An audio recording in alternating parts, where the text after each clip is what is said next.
ഇന്ന് ദൈവം നൽകിയിരിക്കുന്ന വചനത്തിൻ്റെ അനുഗ്രഹത്തിനായും ഈ വചനം അനേകം പേർക്ക് അനുഗ്രഹമായി തീരുവാനും ഈ വചനം കേട്ടുകൊണ്ടിരിക്കുന്ന വ്യക്തി ജീവിതങ്ങൾക്ക് വിടുതൽ പ്രാപിക്കുവാനും ഒക്കെ കാരണമാകേണ്ടതിന് വേണ്ടി നമുക്ക് ഒരു നിമിഷം തലകളെ വണക്കി പ്രാർത്ഥിക്കാം. ഹല്ലേലൂയ. കർത്താവെ സ്തുതിക്കുന്ന അപ്പച്ച, നന്ദിയോടെ സ്തുതിക്കുന്നു കർത്താവെ. അടിയനൊന്നുമല്ല കർത്താവെ, അങ്ങ് അടിയനിലൂടെ പ്രവർത്തിക്കുവാൻ പോകുന്ന കൃപകൾക്കായി നന്ദിയോടെ സ്തുതിക്കുന്നു, സ്തോത്രം ചെയ്യുന്നു. അടിയനല്ല അപ്പാ ഇവിടെ സംസാരിക്കുന്നത്, അങ്ങ് നാവിലൂടെ അങ്ങ് സംസാരിക്കുമാറാകണമേ എന്ന് പ്രാർത്ഥിക്കുന്നു കർത്താവെ. ഈ വചനം കേൾക്കുന്ന വ്യക്തി ജീവിതങ്ങൾക്ക് വിടുതൽ പ്രാപിക്കുവാൻ, അനുഗ്രഹം പ്രാപിക്കുവാൻ കർത്താവെ അടിയനെ അങ്ങ് മുഖാന്തരമാക്കി മാറ്റുന്ന കൃപകൾക്കായി നന്ദിയോടെ സ്തുതിക്കുന്നു, സ്തോത്രം ചെയ്യുന്നു കർത്താവെ. ഭാരത്തിലായിരിക്കുന്ന, പ്രയാസത്തിലായിരിക്കുന്ന, ബുദ്ധിമുട്ടിലായിരിക്കുന്ന, കണ്ണുനീരിലായിരിക്കുന്ന വ്യക്തി ജീവിതങ്ങളോട് അങ്ങ് ഇടപെടാൻ പോകുന്ന കൃപകൾക്കായി സ്തോത്രം കർത്താവെ. യേശു കർത്താവിലൂടെ രക്ഷ അവർക്ക് പ്രാപിക്കുവാൻ സാധിക്കുമെന്നുള്ള ആ ഉറപ്പും ധൈര്യവും കർത്താവെ തുടർന്ന് കേൾക്കുന്നതായ ഈ വചനത്തിലൂടെ പ്രാപിക്കുവാൻ തക്കവണ്ണം അപ്പാ കൃപ ചെയ്യണമേ എന്ന് പ്രാർത്ഥിക്കുന്നു കർത്താവെ. വിടുതൽ പ്രാപിച്ചു കർത്താവെ അങ്ങേ രക്ഷിതാവായി സ്വീകരിച്ചുകൊണ്ട് അവരുടെ ജീവിതത്തിൽ അവർ മുന്നേറുവാൻ, അനുഗ്രഹം പ്രാപിക്കുവാൻ അതിന് കാരണമായി തീരട്ടെ എന്ന് പ്രാർത്ഥിക്കുന്നു കർത്താവെ. അടിയനെ താഴ്ത്തി ഏൽപ്പിക്കുന്നു. കേൾവിക്കാരായിരിക്കുന്ന വ്യക്തി ജീവിതങ്ങളെയും അപ്പാ അടിയൻ താഴ്ത്തി ഏൽപ്പിക്കുന്നു. അവരിലൂടെ അങ്ങ് ക്രിയ ചെയ്യാൻ പോകുന്ന കൃപകൾക്കായി സ്തോത്രം. യേശുവിന്റെ നാമത്തന്നെ ആമേൻ, ആമേൻ. ദൈവത്തിന്റെ സ്വന്തം ജനം എന്ന് പറയുന്ന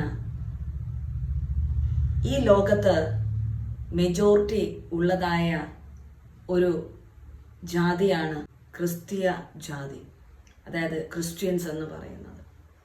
ഇന്ന് ക്രിസ്ത്യൻസിലൂടെ അനേകം പേർ വിടുതൽ പ്രാപിക്കുകയും രക്ഷ പ്രാപിക്കുകയും ദൈവമക്കളിലൂടെ യേശുവിൻ്റെ സ്നേഹത്തെ രുചിച്ചറിഞ്ഞ ഓരോ വ്യക്തി ജീവിതങ്ങളിലൂടെയും ദൈവം അനേകം പേരെ ഉൽപ്പത്തി പുസ്തകം 18-ാം അധ്യായം അതിൻ്റെ 18-ാം വാക്യത്തിൽ 18 നമുക്ക് മറക്കാതിരിക്കുവാൻ സാധിക്കും. 18 ഉൽപ്പത്തി 18 അതിലിങ്ങനെ പറയുന്നു: അബ്രഹാം വലിയതും ബലമുള്ളതുമായ ജാതി ആയി തീരുകയും അവനിൽ ഭൂമിയിലെ ജാതികളൊക്കെയും അനുഗ്രഹിക്കപ്പെടുകയും ചെയ്യുമല്ലോ. അബ്രഹാം വലിയതും ബലമുള്ളതുമായ ജാതിയായി തീരുകയും. ഈ വചനത്തിൽ നിന്ന് നമുക്ക് മനസ്സിലാക്കിക്കൂടെ, അബ്രഹാമിന്റെ മക്കളായ, അബ്രഹാമിന്റെ തലമുറയായ ഇസഹാക്കിൽ നിന്ന് കടന്നു വന്നതാണ് ഈ ഇസ്രായേൽ മക്കൾ എന്ന് അറിയപ്പെടുന്ന ആ വലിയൊരു ജാതി. ഇന്ന് ക്രിസ്ത്യൻസ് എന്നറിയപ്പെടുന്ന ആ വലിയൊരു ജാതി. ഈ ലോകത്തിൽ നോക്കുമ്പോൾ മെജോറിറ്റി ക്രിസ്ത്യൻസ് ആണ് ഉള്ളത്. ലോകത്തിന്റെ കണക്കെടുക്കുമ്പോൾ മെജോറിറ്റി ക്രിസ്ത്യൻസ് ആണുള്ളത്. രണ്ടാം ജാതിയാണ് അബ്രഹാമിന്റെ മറ്റൊരു സന്തതിയായ ഇസ്മയേലിലൂടെ കടന്നു വന്നതായ മുസ്ലിംസ് എന്ന് പറയുന്ന ജാതി. ഏറ്റവും വലിയ ജാതിയായി കാണുന്നത് ക്രിസ്ത്യൻസ്, രണ്ടാമത്തത് മുസ്ലിംസ്. ഈ രണ്ടും അബ്രഹാമിന്റെ തലമുറകളിൽ നിന്ന് കടന്നു വന്നതാണ്. അബ്രഹാം വലിയതും ബലവുമുള്ള ജാതിയായി തീരുമെന്നുള്ളത് അവിടെ നിവർത്തീകരിക്കപ്പെട്ടിരിക്കുന്നു. അവനിൽ ഭൂമിയിലെ ജാതികളൊക്കെയും അനുഗ്രഹിക്കപ്പെടുകയും ചെയ്യുമല്ലോ. ഈ വചനം നാം നോക്കുമ്പോൾ നമുക്ക് മനസ്സിലാക്കുവാൻ സാധിക്കുന്നതാണ്, കഷ്ടതയിലും പ്രയാസത്തിലും ബുദ്ധിമുട്ടിലും കണ്ണുനീരിലും ഒക്കെ ആയിരിക്കുന്ന വ്യക്തി ജീവിതങ്ങൾ യേശുവിനോട് നിലവിളിക്കുമ്പോൾ, യേശുവിനെ നിലവിളിക്കുമ്പോൾ യേശുവിലൂടെ അവർ വിടുതൽ പ്രാപിക്കുകയും അനുഗ്രഹം പ്രാപിക്കുകയും നന്മ പ്രാപിക്കുകയും ചെയ്യുന്നത്. അബ്രഹാമിന്റെ തലമുറയിൽ കടന്നു വരുന്നതാണ് ദാവീദ്. ദാവീദിന്റെ തലമുറയിൽ കടന്നു വരുന്നതാണ് മറിയം. ആ മറിയത്തിലൂടെ ജനിക്കപ്പെട്ടതാണ് ദൈവം മറിയത്തിലൂടെ പുത്രനായി ഈ ഭൂമിയിൽ കടന്നു വന്നതാണ് യേശു കർത്താവ്. ആ യേശു കർത്താവിനെ സ്വന്തം രക്ഷിതാവായി സ്വീകരിക്കുന്ന വ്യക്തികളിലൂടെ അവർ അറിഞ്ഞതായ ദൈവസ്നേഹം, അവർ അറിഞ്ഞതായ വിടുതൽ, അവർ പ്രാപിച്ചതായ നന്മകൾ, അനുഗ്രഹങ്ങൾ മറ്റുള്ള വേദനയിൽ, പ്രയാസത്തിൽ, കണ്ണുനീരിൽ ഒക്കെ ഇരിക്കുന്ന വ്യക്തി ജീവിതങ്ങളോട് അവർ അറിഞ്ഞതായ രക്ഷ, അവർ അറിഞ്ഞതായ നന്മ, അവർ പ്രാപിച്ചതായ വിടുതൽ ഷെയർ ചെയ്യുമ്പോൾ അവരും ക്രിസ്തുവിനോട്, ദൈവത്തോട് പ്രാർത്ഥിക്കുകയും യേശുവിനെ തൻ്റെ സ്വന്തം രക്ഷിതാവായി സ്വീകരിക്കുകയും ചെയ്യുമ്പോൾ അവരുടെ ജീവിതത്തിൽ അനേകം നന്മകൾ. ഈ കാലഘട്ടത്തിൽ യേശുവിലൂടെ അത്ഭുതങ്ങൾ പ്രാപിക്കുന്നത് ക്രിസ്ത്യൻസ് മാത്രമല്ല, അനേകം ജാതിയിലുള്ളവർ ആണ് നന്മ പ്രാപിച്ചുകൊണ്ടിരിക്കുന്നത്.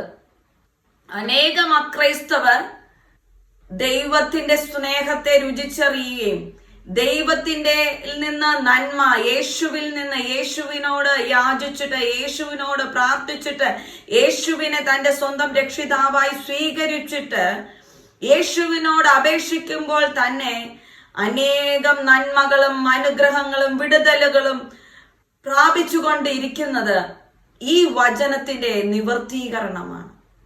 വചനത്തിൽ പറയുന്നതെല്ലാം ദൈവം വചനത്തിലൂടെ സംസാരിക്കുന്നതായ ഏതു കാര്യവും നിവർത്തിച്ചു കൊണ്ടിരിക്കുന്നു എന്നുള്ളതിന് എക്സാമ്പിൾ ആണ് ഈ ഉൽപ്പത്തി 18:18 നമുക്ക് കാണുവാൻ സാധിക്കുന്നത്. അതുപോലെ തന്നെയാണ് വചനത്തിലൂടെ പല പ്രവചനങ്ങളും പറഞ്ഞിട്ടുണ്ട്.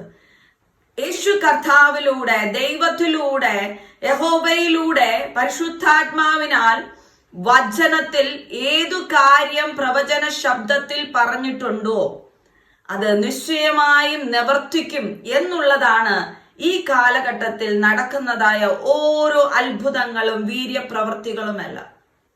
യേശുവിന്റെ വചനത്തെ ഉറപ്പിക്കാനാണ് ഈ ഓരോ കാര്യങ്ങളും നടന്നുകൊണ്ടിരിക്കുന്നത്. ദൈവത്തിന്റെ വചനം മഹത്തായതും സത്യവുമെന്ന് നമുക്ക് ഇതിലൂടെ മനസ്സിലാക്കുവാൻ സാധിക്കും. യേശു കർത്താവിനെ നമുക്ക് മുറുകെ പിടിച്ച്, യേശു കർത്താവിനെ സ്വന്തം രക്ഷിതാവായി സ്വീകരിച്ച് നമ്മുടെ ജീവിതത്തിൽ അനുഗ്രഹങ്ങളും നന്മകളും നമുക്ക് പ്രാപിക്കുവാൻ സാധിക്കും. അതെന്തുകൊണ്ടാണ്? ഈ വചനത്തിന്റെ നിവർത്തീകരണമാണ്. അബ്രഹാമിന്റെ തലമുറ, അബ്രഹാമിനെ ബഹുജാതികൾക്ക് പിതാവായി കർത്താവ് വച്ചിരിക്കുമ്പോൾ അബ്രഹാമിനെ വലിയതും ബലമുള്ളതുമായ ജാതിയായി തീർക്കുകയും അവനിൽ ഭൂമിയിലെ ജാതികളൊക്കെയും അനുഗ്രഹിക്കപ്പെടുകയും ചെയ്യുമല്ലോ. ഭൂമിയിലെ ഈ ഭൂമി മൊത്തമുള്ള ജനം അബ്രഹാമിന്റെ സന്തതികളിലൂടെ അനുഗ്രഹിക്കപ്പെടുമെന്നാണ് ഇവിടെ വ്യക്തമാക്കുന്നത്. അത് തന്നെയാണല്ലോ ഇന്ന് ലോകം മുഴുവൻ നടക്കുന്ന സുവിശേഷീകരണത്തിലൂടെ, ദൈവമക്കൾ വചനം പറയുന്നതിലൂടെ, ദൈവമക്കൾ പ്രാർത്ഥിക്കുമ്പോൾ, അത്ഭുതങ്ങൾ നടക്കുമ്പോൾ ജാതികൾ വിശ്വസിച്ച് യേശുവിനെ രക്ഷിതാവായി സ്വീകരിച്ചു കൊണ്ടിരിക്കുന്നത് ഈ വാക്യത്തിന്റെ നിവർത്തീകരണമാണ്. നമുക്ക് അതുകൊണ്ട് വചനത്തെ വിശ്വസിക്കുവാൻ, വചനത്തിന്റെ നിവർത്തീകരണം കണ്ട് ദൈവത്തിൽ വിശ്വസിക്കുവാൻ ഓരോരുത്തരും ഇടയാകട്ടെ എന്ന് ഞാൻ പ്രാർത്ഥിക്കുന്നു. ഈ വചനം നിങ്ങൾക്ക് അനുഗ്രഹമായി തീർന്നു എന്ന് ഞാൻ കരുതുന്നു. ഈ വചനം സ്പർശിച്ചതായ ഓരോ വ്യക്തി ജീവിതങ്ങളെ ദൈവനാമത്തിൽ ഉറപ്പിക്കുവാനും ക്രിസ്തുവിന്റെ സ്നേഹം കൂടുതലായി രുചിച്ചറിയുവാനും ഉള്ള ഭാഗ്യത്തെ നൽകട്ടെ എന്ന് ഞാൻ ആഗ്രഹിക്കുന്നു. ദൈവസന്നിധിയിൽ അതിനായി ഞാൻ പ്രാർത്ഥിക്കുന്നു. ഒരു നിമിഷം നമുക്ക് തലകളെ മണക്കാം, പ്രാർത്ഥിക്കാം. ഹല്ലേലൂയ. കർത്താവേ, ഈ വചനം കേട്ടതായ വ്യക്തി ജീവിതങ്ങളെ അപ്പൻ്റെ കരങ്ങളിലേക്ക് ഏൽപ്പിച്ചു പ്രാർത്ഥിക്കുന്നു. അവർ ഏത് ഭാരത്താലാണോ, എന്ത് പ്രയാസത്തിലാണോ, ഏത് അവസ്ഥയിലൂടെയാണോ കടന്നു പോകുന്നത് കർത്താവേ, ഹല്ലേലൂയ അപ്പച്ച, അവരുടെ മേൽ അങ്ങയുടെ വലിയ കരം വെച്ചു കർത്താവേ, അത്ഭുത വിടുതൽ അവരുടെ മേൽ അങ്ങ് പകർന്നു കൊടുത്തിരിക്കുന്ന കൃപകൾക്കായി സ്തോത്രം. ഈ വചനം അവർക്ക് ആശ്വാസത്തെ കൊടുത്തിരിക്കുന്ന കൃപകൾക്കായി സ്തോത്രം. അപ്പനിലൂടെ മാത്രം ഞങ്ങൾക്ക് രക്ഷയുള്ളൂ. അപ്പനിലൂടെ ഞങ്ങൾ വിടുതൽ പ്രാപിക്കും, അനുഗ്രഹം പ്രാപിക്കും എന്നുള്ള ഉറപ്പ് അവരുടെ ജീവിതത്തിൽ അങ്ങ് കൊടുത്ത കൃപകൾക്കായി നന്ദിയോടെ സ്തുതിക്കുന്നു, സ്തോത്രം ചെയ്യുന്നു.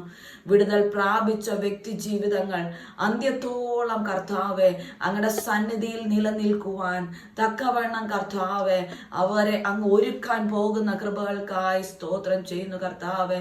കൂടുതലായി കർത്താവെ അങ്ങയിൽ ഉറപ്പിക്കുവാൻ, അങ്ങയിൽ ഉറച്ചു നിൽക്കുവാൻ തക്കവണ്ണം ഒരു ഭാഗ്യത്തെ അവരുടെ മേൽ അങ്ങ് പകരുന്ന കൃപകൾക്കായി സ്തോത്രം. അതിനായി കർത്താവെ അടിയനെ അങ്ങ് പ്രയോജനപ്പെടുത്തിയ കൃപകൾക്കായി നന്ദിയോടെ സ്തുതിക്കുന്നു, സ്തോത്രം ചെയ്യുന്നു കർത്താവെ.